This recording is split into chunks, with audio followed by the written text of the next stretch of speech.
திமுக ஆட்சியில் நீட் தேர்வால் 24 உயிர்கள் பறிபோய் உள்ளதாகவும் இதற்கு முதலமைச்சர் மு க ஸ்டாலின் தான் பொறுப்பேற்க வேண்டும் என்றும் அதிமுக பொதுச் செயலாளர் எடப்பாடி பழனிசாமி தெரிவித்துள்ளார். அரியலூர் சட்டமன்ற தொகுதியில் மக்களை காப்போம், தமிழகத்தை மீட்போம் என்று பிரச்சாரத்தில் பேசிய அவர், திமுக ஆட்சிக்கு வந்தால் நீட் தேர்வு ரத்து செய்யப்படும் என்று வாக்குறுதி கொடுத்து மாணவர்களை திமுக ஏமாற்றிவிட்டதாக குற்றம் சாட்டியிருக்கிறார்.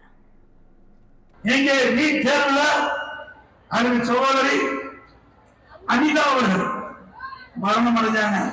அப்ப என்ன சொன்னீங்க? எடப்பாடி பழனிசாமி நீட் தேர்வுல கவனம் செலுத்துறீங்க. திமுக ஆட்சிக்கு வந்தா முதல் கையெழுத்து நீட் தேர்வு ரத்து செய்யப்படும் என்ற அறிவிப்பை கொடுத்த முதலமைச்சர் இன்றைய முதலமைச்சர் ஸ்டாலின் கொடுத்து விட்டீங்களா? 50 கால ஆட்சி நீட் தேர்வு என்ன ஆட்சி என்று இளைஞர்கள் பெற்றோர் கேட்கிறாங்க, மாணவர் கேட்கிறாங்க.